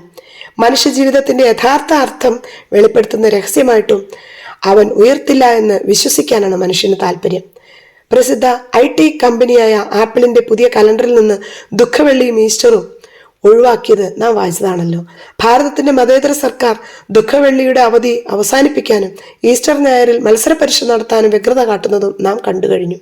ഇത് ഇന്നോ ഇന്നലെയോ തുടങ്ങിയതല്ല, ആദ്യത്തെ ഉത്ഥാന തിരുനാളിൽ തന്നെ തുടങ്ങിയതാണ്. കല്ലറയ്ക്ക് കാവൽ നിന്ന പടയാളികൾക്ക് കൈക്കൂലി കൊടുത്ത യഹൂദ നേതാക്കൾ പറയിച്ച നുണയുടെ തുടർച്ചയാണിത്. മത്തായിയുടെ സുവിശേഷം 28-ാം അധ്യായം 11-15 തിരുവചനങ്ങൾ. സത്യത്തെക്കാളും നുണയെ ഇഷ്ടപ്പെടുന്ന സംസ്കാരങ്ങൾക്ക് ക്രിസ്തുവിന്റെ ഉത്ഥാനം അംഗീകരിക്കാൻ വിഷമമാണ്. നന്മയ്ക്കാണ് അന്തിമ വിജയം എന്ന സത്യം അംഗീകരിക്കാനുള്ള വൈഷമ്യമാണ് പലപ്പോഴും ഉത്ഥാനത്തെ എതിർക്കാൻ പ്രേരിപ്പിക്കുന്നത്. തിന്മയെ ഇഷ്ടപ്പെടുകയും പ്രചരിപ്പിക്കുകയും ചെയ്യുന്നവർ ഒരിക്കലും അംഗീകരിക്കാത്ത സത്യമാണ് ക്രിസ്തുവിന്റെ ഉത്ഥാനം. തിന്മയുടെ ശക്തികൾ വിജയങ്ങൾക്ക് മേൽ വിജയം വെട്ടിപ്പിടിക്കുകയും സകല നന്മകളെയും പരിഹസിക്കുകയും ചെയ്യുന്ന കാലഘട്ടത്തിൽ ഉത്ഥാനം അസാധ്യമാണെന്ന ചിന്ത നമുക്ക് പ്രബലപ്പെടാം. തിന്മയുടെ തേരോട്ടങ്ങൾ അപ്രതിരോധ്യമാണെന്ന് ചിന്തിക്കുന്നവർ ഉത്ഥാനത്തെ അംഗീകരിക്കാത്തവരാണ്. ക്രിസ്തുവിന്റെ ഉത്ഥാനം എന്നാൽ എല്ലാ തിന്മകൾക്കുമുള്ള ശാശ്വതമായ തിരുത്തലാണ്. വിജയ പരാജയങ്ങളുടെ മാനങ്ങളെ തലകീഴായി മറിക്കുന്ന മഹാത്ഭുതമാണ് ഉത്ഥാനം. എല്ലാം അവസാനിച്ചു, തിന്മ വിജയിച്ചു, നന്മയ്ക്ക് വിലയില്ല എന്ന ചിന്ത പ്രബലപ്പെട്ടു തുടങ്ങുന്ന നേരത്താണ് സകലതിനെയും തലകീഴായി മറിച്ചുകൊണ്ട് ഉത്ഥാനം സംഭവിക്കുന്നത്. തിന്മയ്ക്കല്ല നന്മയ്ക്കാണ് അന്തിമ വിജയമെന്നും പിശാചിനല്ല ദൈവത്തിനാണ് അവസാന ചിരിക്കുള്ള അവകാശമെന്നും പ്രഖ്യാപിക്കുന്നതാണ് ക്രിസ്തുവിന്റെ ഉത്ഥാനം. നന്മയെ കുഴിച്ചുമൂടി കല്ലറയിലടച്ച് കാവലിരിക്കുന്നവരുടെ കണ്ണുകൾ അഞ്ചിപ്പോകുന്നതും ഹൃദയം മരച്ചു പോകുന്നതുമായ അനുഭവം വിദൂരമല്ല എന്നതിന്റെ ഓർമ്മപ്പെടുത്തലാണ് ഉത്ഥാനം. ഉത്ഥാന വിവരണത്തിലെ കഥാപാത്രങ്ങൾ ഓരോരുത്തരുടെയും ജീവിതത്തിൽ പുതിയൊരു ഉണർവും ഉത്ഥാനവും ലഭിക്കുന്നു എന്നതാണ് ഉത്ഥാനത്തിന്റെ മഹത്തായ സന്ദേശം. എല്ലാ പ്രതീക്ഷയും തകർന്ന് സങ്കടക്കടലിൽ ആണ്ടുപോയ മഗ്ദലന മറിയത്തിന്റെ ജീവിതത്തിൽ ഉത്ഥാനം പുതിയൊരു വെളിച്ചം വീശി. കല്ലറയിങ്കൽ കരയാൻ പോയ സമയത്ത് അപ്പോഴും ഇരുട്ടായിരുന്നു എന്ന് യോഹന്നാന്റെ സുവിശേഷം 20-ാം അധ്യായം 1-ാം തിരുവചനം എടുത്തു പറയുന്നുണ്ട്. ലോകത്തിന്റെ പ്രകാശമായിരുന്നവൻ യോഹന്നാൻ 8:12 മരിച്ചപ്പോൾ ഭൂമിയിൽ അന്ധകാരം വ്യാപിച്ചിരുന്നു. ക്രിസ്തുവില്ലാത്ത ജീവിതങ്ങൾ അന്ധകാരത്തിലാണ്. മറിയത്തിന്റെ ജീവിതത്തിലെ ഇരുട്ടുമായിരുന്നത് ഉത്ഥിതനെ കണ്ടപ്പോഴാണ്. ഇരുട്ടിലായിരുന്നപ്പോഴും അവർ അന്വേഷണത്തിലായിരുന്നു. ആ പ്രഭാതത്തിൽ അവൾ നടത്തുന്ന 4 ഓട്ടങ്ങൾ അവളുടെ അന്വേഷണത്വരെയും ആത്മാർത്ഥ സ്നേഹവും വെളിപ്പെടുത്തുന്നതാണ്. ആദ്യം അവൾ കല്ലറയിങ്കലേക്ക് തിടുക്കത്തിൽ ഓടിയെത്തി. ശൂന്യമായ കല്ലറ കണ്ട അമ്പരന്ന് അവൾ ശിഷ്യന്മാരുടെ പക്കലേക്ക് ഓടി. തുടർന്ന് അപ്പസ്തോലന്മാരോടൊപ്പം കല്ലറയിങ്കിലേക്ക് തിരിച്ചോടി. ഏറ്റവും ഒടുവിൽ ഉത്ഥിതന്റെ ദർശനം കിട്ടിയപ്പോൾ അവൾ വീണ്ടും അപ്പസ്തോലന്മാരുടെ പക്കലേക്ക് തന്നെ ഓടിയെത്തി. മറിയത്തിന്റെ ഈ ഓട്ടങ്ങൾ ഉത്ഥാന രഹസ്യം ഗ്രഹിക്കാനുള്ള 2 വഴികൾ വെളിപ്പെടുത്തുന്നുണ്ട്. ഒന്നാമതായി, മറിയത്തെ പോലെ ക്രിസ്തുവിനെ ആഴത്തിൽ സ്നേഹിക്കണം. ഉറക്കം കളഞ്ഞ് അന്വേഷിക്കാൻ മാത്രം സ്നേഹിക്കണം. രണ്ടാമതായി, ഉത്ഥാന രഹസ്യം അറിയാൻ മറിയത്തെ പോലെ അപ്പസ്തോലന്മാരുടെ കൂട്ടായ്മയായ സഭയിലേക്കാണ് തിരിയേണ്ടത്. ഈശോയുടെ തുടർച്ചയായ സഭയിലല്ലാതെ ഉത്ഥിതനെ ഗ്രഹിക്കാൻ ആർക്കും കഴിയില്ല. നിരാശയുടെ ഇരുളിൽ വന്നവൾ സന്തോഷ വാർത്തയുടെ സന്ദേശവാഹകയാകുന്നതാണ് യോഹന്നാന്റെ സുവിശേഷം 20:18. മറിയത്തിന്റെ ജീവിതത്തിലെ ഉയിർപ്പാണ് നാം ഇവിടെ ദർശിക്കുന്നത്. പത്രോസും ക്രിസ്തുവിനോടൊപ്പം ഉയർത്തെഴുന്നേൽക്കുന്നുണ്ട്. പത്രോസിന്റെ ജീവിതത്തിലും ഇരുളും നിരാശയും നിറഞ്ഞു നിന്നിരുന്നു. മറിയം പറഞ്ഞ വാർത്ത കേട്ട് കല്ലറയെങ്കിൽ ഓടിയെത്തിയ അവൻ ഈശോയെ പൊതിഞ്ഞു സൂക്ഷിച്ചിരുന്ന തുണികളും ശൂന്യമായ കല്ലറയും കണ്ട് ഉദ്ധാനത്തിൽ വിശ്വസിച്ചുവെന്ന് യോഹന്നാന്റെ സുവിശേഷം 20:8 വാക്യത്തിൽ പറയുന്നുണ്ട്. വിശ്വാസത്തിന്റെ തെളിവുകൾ നമ്മുടെ പ്രതീക്ഷകളിൽ നിന്നും വ്യത്യസ്തമാണ്. തെളിവുകളുടെ ശൂന്യതയെ സാക്ഷി നിർത്തി വിശ്വസിക്കാനാണ് പലപ്പോഴും ദൈവം ആവശ്യപ്പെടുന്നത്. ക്രിസ്തുവിന്റെ ജീവൻ പ്രാപിച്ച ശരീരമോ അവിടുത്തെ സ്വരമോ പ്രതീക്ഷിച്ച പത്രോസിന് കല്ലറയിൽ ചില തുണിശീലകളുടെ അടയാളങ്ങൾ മാത്രമാണ് ദൃശ്യമായത്. നമ്മുടെ വിശ്വാസത്തിന് സമാനമായ ചില അടയാളങ്ങൾ മാത്രമാണ് ക്രിസ്തു നൽകുന്നത്. ഗോതമ്പപ്പവും മുന്തിരിച്ചാറും ഹന്നാൻ വെള്ളവും മൂറോൻ തൈലവും സ്ലീവായും കണ്ടിട്ട് ഉദ്ധിതനെ വിശ്വസിക്കാനുള്ള വെല്ലുവിളിയാണ് പത്രോസിനെ പോലെ ക്രിസ്തു നമുക്ക് മുന്നിൽ വെക്കുന്നത്. ഉത്ഥാന ദിനത്തിലെ അശരീരിവാക്യം ശ്രദ്ധേയമാണ്. ജീവിക്കുന്നവനെ മരിച്ചവർക്കിടയിൽ തേടരുത്. കല്ലറയിൽ നിന്നുള്ള കൽപ്പനയാണത്. ഈ കൽപ്പനയ്ക്ക് ഏറെ അർത്ഥവ്യാപ്തിയുണ്ട്. ക്രിസ്തുവിനെ തെറ്റായ സ്ഥലത്ത് അന്വേഷിക്കുന്നവർ അവനെ കണ്ടെത്തുന്നില്ല. ക്രിസ്തുമസ് നാളിൽ പൂജരാജാക്കന്മാർ അവനെ ഹെറോദസിന്റെ കൊട്ടാരത്തിൽ അന്വേഷിച്ചു, കണ്ടെത്തിയില്ല. ഫരിസേയ പ്രമാണിമാർ അവനെ നിയമഗ്രന്ഥത്തിലും ആചാരവിധികളിലും അന്വേഷിച്ചു, നിരാശയായിരുന്നു ഫലം. അവൻ രാജാവാകുമെന്നും തങ്ങൾ അവന്റെ ഇടത്തും വലത്തും ഇരിക്കുകയെന്നും പ്രതീക്ഷ വെച്ച ശിഷ്യന്മാർക്കും നിരാശയായി. അവനെ അന്വേഷിക്കുന്ന നാമും പലപ്പോഴും തെറ്റായ സ്ഥലങ്ങളിലാണ് അന്വേഷിക്കുന്നത്. അതിനാൽ തന്നെ അവനെ കണ്ടെത്തുന്നില്ല. കണ്ടെത്താത്തത് കൊണ്ട് ക്രിസ്തു ഉയർത്തു എന്ന സത്യം ഗ്രഹിക്കാൻ നമുക്ക് ബുദ്ധിമുട്ടാണ്. നമ്മുടെ യുക്തിയിൽ അവനെ തിരയുമ്പോൾ, നാം പടുത്തുയർത്തിയ സൗധങ്ങളുടെ അകത്തളങ്ങളിൽ അവനെ തിരയുമ്പോൾ, നാം കൽപ്പിച്ചുണ്ടാക്കിയ ആഘോഷങ്ങളിൽ അവനെ തിരയുമ്പോൾ ഉദ്ധിതനെ കണ്ടെത്താനാവില്ല. പ്രിയപ്പെട്ടവരെ, അവനെ കണ്ടെത്താനുള്ള ആദ്യ വഴി അവന്റെ കുരിശ് തന്നെയാണ്. കുരിശോളം അവന്റെ ഒപ്പം നിന്ന മറിയത്തിന് ക്രിസ്തു ദർശനം ലഭിക്കുന്നതിന്റെ കാരണം അതാണ്. കുരിശിന്റെ വഴിയെ നടക്കുന്നവർക്കേ ഉദ്ധാനം ആവശ്യമുള്ളൂ. അതുകൊണ്ട് തന്നെ സ്വർഗത്തിലേക്കുള്ള രാജവീതിയാണ് കുരിശ്. സഹനങ്ങളില്ലാത്ത മനുഷ്യരുണ്ടോ? ഒരു കുരിശും നമുക്ക് മാറ്റിവെക്കുവാൻ സാധ്യമല്ല, വഹിച്ചേ മതിയാകൂ. ജീവിതത്തിൽ എന്നും സമൃദ്ധിയുടെ ആഘോഷം മാത്രമുള്ളവർക്ക് ഉദ്ധാനം അനാവശ്യമായ ആഡംബരമാണ്. ദൈവഹിതത്തോളം കാലം നാം അത് സഹിക്കുക എന്നുള്ളതാണ് ഏറ്റവും പ്രധാനമായ കാര്യം. അപമാനങ്ങളും അധിക്ഷേപങ്ങളും ഏൽക്കാത്തവർക്ക് ഉദ്ധാനം അപ്രസക്തമാണ്. പീഡനങ്ങളും രോഗങ്ങളും കൊണ്ട് വലയാത്തവർക്ക് ഉദ്ധാനത്തിന്റെ അർത്ഥം മനസ്സിലാകില്ല. അതിനാൽ ഉദ്ധിതനെ തേടേണ്ടത് കുരിശിന്റെ വഴിയിലാണ്. ക്രിസ്തുവിനോടൊത്ത് മരിക്കുന്ന അനുഭവം ആരുടെയെല്ലാം ജീവിതത്തിലുണ്ടോ അവരെല്ലാം ഉദ്ധാനത്തിന് അർഹരാണ്. നാം അനുഭവിക്കുന്ന അപമാനങ്ങളും ദാരിദ്ര്യവും പീഡനങ്ങളുമാണ് ഉദ്ധിതനെ കണ്ടെത്താനുള്ള വഴി. വേദന അറിയാത്തവന് ഉദ്ധാന രഹസ്യവും ഉദ്ധിതനും അപ്രാപ്യമാണ്. കല്ലറയുടെ കല്ല് ആരാണ് ഉരുട്ടിമാറ്റുക എന്ന ആശങ്കയാണ് ഭക്തസ്ത്രീകളെ കല്ലറയിൽ നിരാശപ്പെടുത്തുന്നത്. എന്നാൽ ഏതോ ഒരു മാലാഖ എപ്പോഴോ വന്ന് ആ കല്ല് ഉരുട്ടിമാറ്റിക്കളഞ്ഞു. സഭയുടെ ശത്രുക്കൾ ആരോപണങ്ങളുടെ കല്ല് ഉരുട്ടിവെച്ച് സഭയുടെ കവാടമടയ്ക്കാൻ മത്സരിക്കുന്ന നാളുകളിലാണ് നാം ഈസ്റ്റർ ആഘോഷിക്കുന്നത്. കവാടം അടയ്ക്കാൻ കല്ലുരുട്ടുന്നവരിൽ സഭയുടെ പുറമേ നിന്നുള്ള ശത്രുക്കൾക്കൊപ്പം അകമേ നിന്നുള്ള അവിവേകികളുമുണ്ട് എന്നത് കൂടുതൽ ദുഃഖകരമാണ്. ക്രിസ്തുവിന്റെ കല്ലറയ്ക്ക് ഒരു കല്ല് മാത്രമേ തടസ്സം നിന്നുള്ളൂവെങ്കിൽ ഇന്ന് സഭയുടെ കവാടം അടയ്ക്കാൻ ഉരുട്ടിവെക്കുന്ന കല്ലുകൾക്ക് കണക്കില്ല. പീലാത്തോസും കയ്യാഫാസും പടയാളികളെയാണ് കാവൽ നിർത്തിയതെങ്കിൽ അഭിനവ ശത്രുക്കൾ ചാനലുകളെയാണ്, സാമൂഹ്യ മാധ്യമങ്ങളെയാണ് പിൻബലത്തിന് കൂട്ടുപിടിച്ചിരിക്കുന്നതെന്ന് മാത്രം. കേട്ടുകേൾവിയില്ലാത്ത വിധം അഭൂതപൂർവമായ വിധത്തിൽ സഭയ്ക്ക് മുന്നിൽ കല്ലുകൾ ഉരുട്ടിവെക്കപ്പെടുമ്പോൾ സഭയുടെ ഭാവിയെക്കുറിച്ച് ഓരോ വിശ്വാസിക്കും ആശങ്ക തോന്നാം. എന്നാൽ ദൈവം നിശ്ചയിക്കുന്ന മൂന്നാം ദിനത്തിന്റെ ഏകാന്തയാമങ്ങളിൽ ഒന്നിൽ മാലാഖ വന്ന് ഈ കല്ലുകൾ ഉരുട്ടി മാറ്റുക തന്നെ ചെയ്യും. കല്ലുകൾക്ക് മറയ്ക്കാനാവാത്ത യഥാർത്ഥ മൂലക്കല്ലായ ക്രിസ്തുവിലാണ് സഭ പണിയപ്പെട്ടിരിക്കുന്നത്. സഭയിൽ മാത്രമല്ല, നമ്മുടെ വൈയക്തിക സഹനങ്ങളുടെയും രോഗങ്ങളുടെയും കടബാധ്യതകളുടെയും നിരാശയുടെയും കല്ലുകൾ ഉരുട്ടുമാറ്റി നമുക്ക് ഉദ്ധാനം തരാൻ ദൈവം വരും എന്നത് ഉറച്ചു വിശ്വസിക്കണം. അപ്പോഴാണ് ക്രിസ്തുവിന്റെ ഉദ്ധാനം നമ്മുടെ ജീവിതത്തിന്റെയും പ്രകാശമാകുന്നത്. പാപത്തിന് പരിഹാരമുണ്ടെന്നും മരണത്തിനപ്പുറത്ത് ജീവിതമുണ്ടെന്നും സഹനത്തിനപ്പുറം സമാശ്വാസമുണ്ടെന്നും ഭൂമിക്കപ്പുറം സ്വർഗമുണ്ടെന്നും മനുഷ്യനെ ദൈവം ബോധ്യപ്പെടുത്തിയ ദിനമാണ് ഉദ്ധാന തിരുനാൾ. അരിമത്യാക്കാരൻ ജോസഫിന്റെ കല്ലറയുടെ മുദ്രവെച്ച വാതിൽ ദൈവം തുറന്നപ്പോൾ പറുദീസായുടെ അടയ്ക്കപ്പെട്ട വാതിലാണ് യഥാർത്ഥത്തിൽ തുറക്കപ്പെട്ടത്. ആദാമിന്റെ വരപ്രസാദ നഷ്ടത്തിനും നഗ്നതയ്ക്കും കാരണമാക്കിയ പ്രസാദവര വസ്ത്രമാണ് യേശുവിന്റെ കല്ലറയിൽ കൃത്യമായി മടക്കി വെച്ചിരുന്നതെന്ന് സഭാപിതാക്കന്മാർ നിരീക്ഷിക്കുന്നുണ്ട്. ഈസ്താർത്തെ ദേവി വന്നു കഴിഞ്ഞാൽ പിന്നെ ഭൂമിയിൽ അന്ധകാരം ഉണ്ടായിരിക്കുകയില്ല എന്ന പുരാതന സംസ്കാരങ്ങൾ നാം വിശ്വസിച്ചിട്ടുണ്ട്, വായിച്ചിട്ടുണ്ട്. പാപാന്ധകാരത്തിൽ ആണ്ടുപോയ മനുഷ്യകുലത്തിന്റെ മേലുള്ള അന്ധകാര ശക്തിയുടെ ആധിപത്യം അവസാനിപ്പിച്ച ദിനത്തിന് ഈസ്താർത്തയുടെ പേരിനോട് സാദൃശ്യമുള്ള ഈസ്റ്റർ എന്ന പദം ലോകത്തിനു മേലുള്ള അന്ധകാരത്തിന്റെ ആധിപത്യം അവസാനിച്ചു എന്ന വിശ്വാസ പ്രഖ്യാപനമാണ് ഈസ്റ്റർ എന്ന ഈസ്താർത്തെ എന്ന പദത്തിന്റെ ഉദ്ഭവത്തിന് പിന്നിലുള്ളത്. ഉത്ഥാന രഹസ്യത്തെ വിശ്വാസത്തിന്റെ വെളിച്ചത്തിൽ മാത്രം ഗ്രഹിക്കാവുന്ന സത്യം എന്ന നിലയിലാണ് സുവിശേഷകന്മാർ അവതരിപ്പിക്കുന്നത്. സുവിശേഷങ്ങളിലെ ഉത്ഥാന വിവരണങ്ങൾ ഉത്ഥാന യാഥാർത്ഥ്യത്തിന് തെളിവ് നിരത്താനല്ല, ഉത്ഥാനം വിശ്വാസികളിൽ ഉളവാക്കുന്ന മാറ്റം എന്തെന്ന് വിശദീകരിക്കാനാണ് ശ്രമിക്കുന്നത്. ഉത്ഥാന സത്യം ഗ്രഹിക്കാൻ ആവശ്യമായ മനോഭാവങ്ങൾ നാമും രൂപപ്പെടുത്തേണ്ടതുണ്ട്. ഒന്നാമതായി, അന്വേഷിച്ച് കണ്ടെത്തേണ്ട സത്യമാണ് എന്നുള്ളതാണ്. ഉത്ഥിതനെ അന്വേഷിക്കുന്നവർക്കും കാണാൻ അദമ്യമായി ആഗ്രഹിച്ചവർക്കുമാണ് ഉത്ഥാന രഹസ്യം വെളിപ്പെട്ട് കിട്ടുന്നത്. ഉത്ഥാന വിവരണത്തിലുടനീളം ഓട്ടത്തിന്റെ ചടുലത ദൃശ്യമാണ്. മഗ്ദലന മറിയവും ഇതര സ്ത്രീകളും കല്ലറയെങ്കിലേക്ക് തിടുക്കത്തിൽ വരുന്നിടത്താണ് വിവരണം ആരംഭിക്കുന്നത്. ശൂന്യമായ കല്ലറ കണ്ട് അവർ ശിഷ്യരുടെ അടുക്കലേക്കോടി. ശിഷ്യന്മാർ കല്ലറയിലേക്ക് തിരിച്ചോടി. യോഹന്നാൻ പത്രോസിനേക്കാൾ വേഗത്തിലോടി കല്ലറയെങ്കിൽ ആദ്യം എത്തി. കല്ലറയ്ക്ക് കാവൽ നിന്ന പടയാളികൾ കല്ലറ വിട്ടോടി. അധികാരികളുടെ പക്കലെത്തി. കല്ലറയിലേക്കുള്ള ഓട്ടം ഉദ്ധിതനെ അനുഭവിക്കാനുള്ള ആദ്യ പടിയാണ്. ജീവിതത്തിന്റെ നിരാശപ്പെടുത്തുന്ന അനുഭവങ്ങളുടെ ദൈവം ഉത്തരം തരാതെ നിശബ്ദമായി നിലകൊള്ളുന്ന സന്ദർഭങ്ങളുടെയും പ്രതീകമാണ് ദുഃഖശനിയാഴ്ച രാത്രിയിലെ യേശുവിന്റെ കല്ലറ. എന്നാൽ അപ്പോഴും അഭയം തേടാൻ ക്രിസ്തുവിന്റെ സാന്നിധ്യം മാത്രമേ ഉള്ളൂ എന്ന വിശ്വാസത്തിന്റെ തിരിച്ചറിവാണ് ഭക്തസ്ത്രീകൾ പ്രകടമാക്കുന്നത്. മരണത്തിലും മരിക്കാത്ത വിശ്വാസമുള്ളവർക്കാണ് ഉത്ഥാന രഹസ്യം വെളിപ്പെടുത്തുന്നത്. ക്രൂശിതനോടുള്ള സ്നേഹം കൊണ്ട് ഉറങ്ങാത്ത രാവുകൾ സ്വന്തമാക്കിയവർക്കുള്ള സമ്മാനമാണ് ഉത്ഥാന രഹസ്യം. മറ്റൊന്ന്, കല്ലുകൾ ഉരുട്ടി മാറ്റിയാൽ മനസ്സിലാകുന്ന സത്യമാണ് ഉത്ഥാന രഹസ്യം. യേശുവിന്റെ കല്ലറയുടെ കല്ല് ഉരുട്ടി മാറ്റപ്പെട്ടപ്പോഴാണ് അവിടുന്ന് ഉത്ഥാനം ചെയ്തുവെന്ന രഹസ്യം വെളിപ്പെട്ടത്.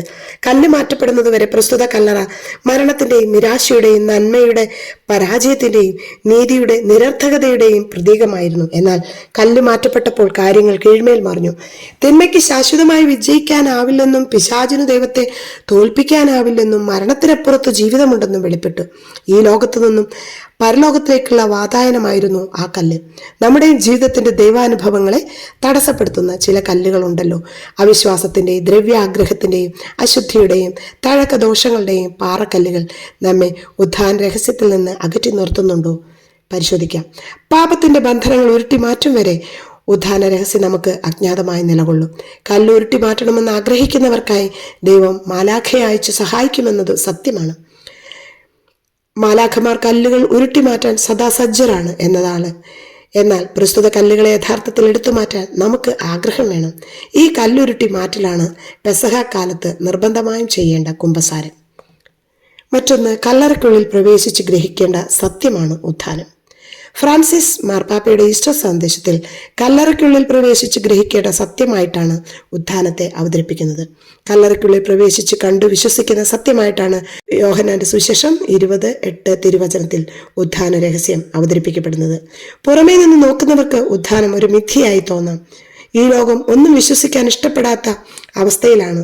ദൈവമുണ്ടെന്നോ ദൈവത്തെ ആവശ്യമുണ്ടെന്നോ ചിന്തിക്കാത്ത ലോകത്തിലെ യേശുവിന്റെ ഉത്ഥാനം ഒരു മിഥ്യയാണ്.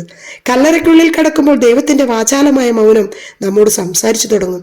ഇടിമുഴക്കത്തിലും കൊടുങ്കാറ്റിലും ഇല്ലാതിരുന്ന ദൈവ സാന്നിധ്യം ഇളം കാറ്റിന്റെ നിശബ്ദതയിൽ ഏലിയ തിരിച്ചറിഞ്ഞത് കല്ലറയോടുള്ള സാദൃശ്യമുള്ള ഒരു ഗുഹയിൽ വെച്ചായിരുന്നു എന്ന് 1 രാജാക്കന്മാർ 19:12 സൂചിപ്പിക്കുന്നുണ്ട്. സമാനമായ ഒരു സംവേദനമാണ് യേശുവിന്റെ കല്ലറ നമുക്കായി കരുതി വെച്ചിരിക്കുന്നത്. കല്ലറയ്ക്ക് ഉള്ളിൽ പ്രവേശിക്കുക എന്നതിന് നാളിതുവരെയുള്ള നിലപാടിൽ നിന്ന് മാറ്റം വരുത്തുക എന്ന അർത്ഥം കൂടിയുണ്ട്. കല്ലറകൾ ജീവിക്കുന്നവർക്ക് കയറി ഇറങ്ങാനുള്ള സ്ഥലമല്ല എന്ന പരമ്പരാഗത വിശ്വാസത്തിൽ നിന്ന് പുറത്തു കടന്നാലേ ഒരുവന് കല്ലറയിൽ പ്രവേശിക്കാനാവുകയുള്ളൂ.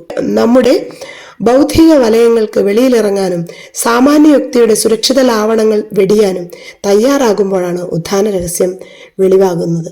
ശൂന്യതകൾ ഇല്ലായ്മകളല്ല, അവ ദൈവത്തെ അറിയാനുള്ള വഴികളാണ്. യേശുവിന്റെ ശൂന്യമായ കല്ലറയും വെളിപാടിന്റെ ശക്തമായ വേദിയാണ്. ഏറെ ശ്രദ്ധയോടെ കാതോർക്കണമെന്ന് മാത്രം. മറ്റൊരു പ്രധാന വസ്തുത, അവൻ അരുളി ചെയ്തവ വിശ്വസിച്ച് ഗ്രഹിക്കേണ്ട സത്യമാണ് ഉത്ഥാനം നമുക്ക് വെച്ചു വിളമ്പുന്നത്. ഉത്ഥാന രഹസ്യത്തിന് മുമ്പിൽ പകച്ചു നിന്നുപോയ സ്ത്രീകളെയും ശിഷ്യരെയും മാലാഖ ആവർത്തിച്ച് ഓർമ്മിപ്പിക്കുന്നത് അവൻ അരുളി ചെയ്തിരുന്നത് പോലെ ഉയർത്തെഴുന്നേറ്റു, അവൻ നിങ്ങളോട് പറഞ്ഞിരുന്നത് പോലെ ഉയർത്തെഴുന്നേറ്റു എന്നതാണ്. ഉത്ഥാന രഹസ്യം ഒരു നിമിഷത്തിന്റെ അത്ഭുതമല്ല.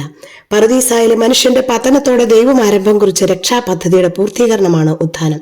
അതിനാൽ തിരുവചനത്തിന്റെ അകപ്പൊരുൾ ആദ്യന്തം ധ്യാനിക്കുന്നവർക്ക് മാത്രമേ ഉത്ഥാന രഹസ്യത്തിന്റെ ആന്തരാർത്ഥം ഗ്രഹിക്കാൻ സാധിക്കുകയുള്ളൂ.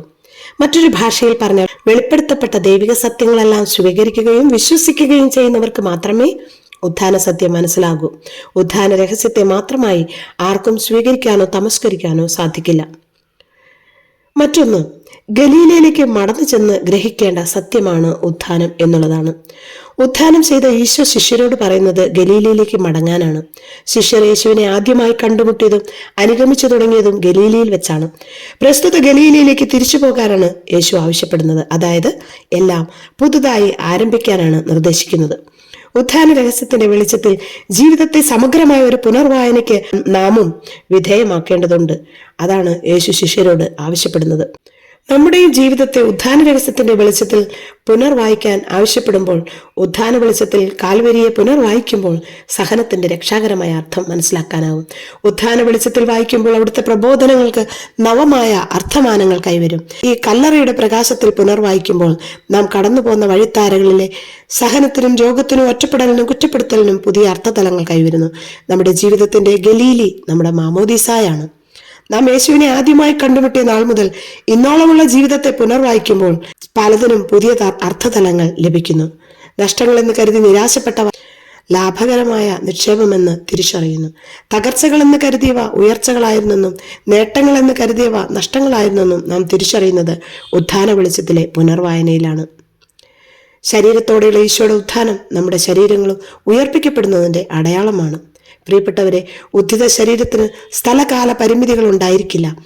ശരീരങ്ങൾ നിത്യം ഉയർപ്പിക്കപ്പെടുന്നതിനാൽ ശരീരത്തെ അശുദ്ധമാക്കുന്ന തിന്മകളായ മദ്യപാനം, വ്യഭിചാരം, അശുദ്ധ പ്രവൃത്തികൾ, തഴക്കദോഷങ്ങൾ എന്നിവയിൽ നിന്നെല്ലാം അകന്നു നിന്ന് ശരീരത്തെ വിശുദ്ധമായി സൂക്ഷിക്കണം. ഉദ്ധിതനായ ഈശോ ആശ്വാസത്തിന്റെ സന്ദേശമാണ് സദാ നൽകുന്നത്. കരയേണ്ട, നിങ്ങൾക്ക് സമാധാനം, ഭയപ്പെടേണ്ട, നിത്യവും നിങ്ങളോടൊത്തുണ്ടായിരിക്കും തുടങ്ങിയ ആശ്വാസ വചനങ്ങൾ മാത്രമാണ് ഉദ്ധിതൻ പങ്കുവെക്കുന്നത്. ഉദ്ധിതനുള്ള വിശ്വാസം ആത്യന്തികമായി അവൻ തരുന്ന ആശ്വാസത്തിലേക്കാണ് നമ്മെ നയിക്കേണ്ടത്. തിരിച്ചറിവുകൾ നമ്മെ തിരിച്ചു നടത്തട്ടെ. ഉദ്ധിതനായ ഈശോയുടെ ശരീരമാണ് വിശുദ്ധ കുർബാന. ഈശോ ഞായറാഴ്ച ദിവസം ഉദ്ധാനം ചെയ്തതുകൊണ്ടാണ് ഞായറാഴ്ച ആചരണം പ്രസക്തമാകുന്നത്. ഉദ്ധിതനെ കണ്ടുമുട്ടാനുള്ള ഏറ്റവും നല്ല മാർഗം ഞായറാഴ്ചയിലെ ദൈവജന കൂട്ടായ്മയിലെ വിശുദ്ധ കുർബാന അർപ്പണമാണ്. തിന്മയുടെ ശക്തികൾ അല്പകാലത്തേക്ക് മാത്രം വിജയിക്കുന്ന പ്രതിഭാസങ്ങളാണ് ഉത്ഥാനം നമ്മെ പഠിപ്പിക്കുന്നത്. കയ്യാഫാസിന്റെ ചിരിക്ക് 36 മണിക്കൂറിന്റെ മാത്രം ആയുസേ ഉള്ളൂ. തിന്മയുടെ താൽക്കാലിക വിജയങ്ങൾ കണ്ട് ആരും ഭയപ്പെടരുത്, പ്രലോഭിതരാകുകയും അരുത്. വിശുദ്ധ മർക്കോസിന്റെ സുവിശേഷം അധ്യായം 16, 14, 20 വചനങ്ങൾ നാം കാണുന്നത് ദീർഘയാത്ര പോകുന്ന കുടുംബനാഥൻ സർവ്വകാര്യങ്ങളും മക്കളെ പറഞ്ഞ് ഭരമേൽപ്പിക്കുന്നതിന് സമാനമായി ഉള്ള ഒരു വിവരണമാണ്. സ്വർഗാരോഹണത്തിന് മുൻപ് ശിഷ്യന്മാർക്ക് ഈശോ നൽകുന്ന അന്തിമ നിർദ്ദേശങ്ങളാണ് ഈ വചനഭാഗത്തിന്റെ ഉള്ളടക്കം. ഇവിടെ സവിസ്തരം പ്രഖ്യാപിക്കുന്നത് എന്താണ്? സ്വർഗാരോഹണത്തിന് മുൻപ് ശിഷ്യർക്ക് ഈശോ നൽകുന്ന അന്തിമ നിർദ്ദേശങ്ങളാണ് ഈ വചനഭാഗത്തിന്റെ ഉള്ളടക്കം.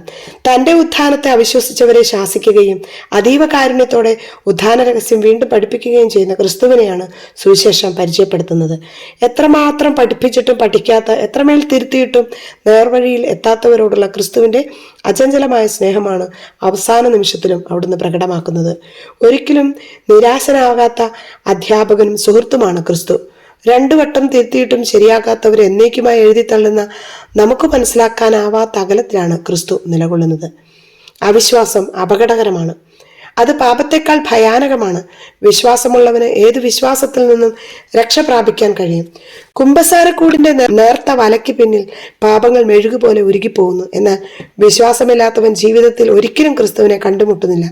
അതിനാൽ തന്നെ രക്ഷ അനുഭവിക്കാൻ അവന് ഒരിക്കലും കഴിയുന്നില്ല. എല്ലാ പാപങ്ങളുടെയും മാതാവായ അവിശ്വാസത്തെക്കുറിച്ച് ജാഗ്രത പാലിക്കണം എന്നതാണ് ഈ സുവിശേഷ ഭാഗത്ത് ക്രിസ്തു നൽകുന്ന ആദ്യ പാഠം. വിശ്വാസത്തിന്റെ അന്ധകാരം പടർത്താൻ സാത്താൻ സർവാത്മന പരിശ്രമിക്കുന്ന കാലമാണിത്. നമ്മുടെ യുവജനങ്ങളിൽ ചിലരെങ്കിലും യുക്തിവാദവും നിരീശ്വര ചിന്തയും ഫാഷനായി കൊണ്ടു നടക്കുന്നുണ്ട്. സത്യസഭയിൽ നിന്ന് വേർപെട്ടു പോകുന്നവരും കുറവല്ല. കൂദാശകളെയും വിശ്വാസാചാരങ്ങളെയും പൗരോഹിത്യത്തെയും പരിഹസിക്കുന്ന ചർച്ചകളും സിനിമകളും സാമൂഹ്യ മാധ്യമങ്ങളിൽ നിറയുന്ന കാലത്ത് വിശ്വാസത്തെക്കുറിച്ച് ക്രിസ്തു നൽകുന്ന മുന്നറിയിപ്പിന് ഏറെ പ്രസക്തിയുണ്ട്. സകല സൃഷ്ടികളോട് സുവിശേഷം പ്രസംഗിക്കുവാനുള്ള ശക്തമായ ആഹ്വാനമാണ് പിന്നീട് നാം കാണുന്നത്. ദൈവം സ്നേഹപിതാവാണെന്നും അവിടുന്ന് തന്റെ പുത്രനായ ഈശോ മിശിഹായിലൂടെ നമ്മെ രക്ഷിച്ചുവെന്നുമുള്ള സദ്വാർത്തയാണ് സുവിശേഷം. എല്ലാ നാൽക്കവലകളിലും മൈക്ക് കെട്ടി പ്രസംഗിക്കുക എന്നതല്ല സുവിശേഷ പ്രഘോഷണം. പോൾ 6 മാർപ്പാപ്പ സുവിശേഷ പ്രഘോഷണത്തിന്റെ 4 തലങ്ങൾ വിശദീകരിക്കുന്നത് ഇപ്രകാരമാണ്. വിശുദ്ധവും സുവിശേഷാനുസൃതമായ ജീവിതം നയിക്കുന്നതാണ് ഏറ്റവും ശക്തമായ സുവിശേഷ പ്രഘോഷണം എന്നതാണ് ഒന്നാമത്തേത്. രണ്ടാമതായി നാം അനുഭവിച്ച ഈശോയെ മറ്റുള്ള വ്യക്തികളുമായി പങ്കുവെക്കുക എന്നുള്ളതാണ്. മൂന്നാമതായി ജീവിതത്തിലുണ്ടാകുന്ന സഹനങ്ങളെയും വേദനകളെയും ദൈവഹിത പ്രകാരം സ്വീകരിക്കാനുള്ള സന്നദ്ധത മാതൃകാപരമായ സുവിശേഷ പ്രഘോഷണമാണ്. ഉദാഹരണം വിശുദ്ധ അൽഫോൻസാമ, വിശുദ്ധ കൊച്ചുത്രേസ്യ. നാലാമതായി സഭയോട് ചേർന്ന് കൗദാശിക ജീവിതം നയിച്ച് സഭയുടെ ജീവകാരുണ്യ പ്രവർത്തനങ്ങളിൽ പങ്കുചേരുന്നത് അർത്ഥപൂർണമായ സുവിശേഷ പ്രഘോഷണമാണ്. അതായത് സുവിശേഷ പ്രഘോഷണം എന്നത് വീടും നാടും വിട്ട് അന്യജാതികളോട് പ്രസംഗിക്കുന്നത് മാത്രമല്ല, മാതൃകാപരമായ ക്രിസ്തീയ ജീവിതവും സഭാസ്നേഹവും ഉത്തമമായ സുവിശേഷ പ്രഘോഷണമാണെന്ന് നാം തിരിച്ചറിയണം. ക്രിസ്ത്യാനികൾ തങ്ങളുടെ വിശ്വാസത്തെ പ്രതി മദ്യപാനം അവസാനിപ്പിച്ചാൽ അത് കേരളത്തോടുള്ള ഏറ്റവും ശക്തമായ സുവിശേഷ പ്രഘോഷണമായിരിക്കും. എല്ലാ നന്മപ്രവൃത്തികളും സുവിശേഷ പ്രഘോഷണമാണ്.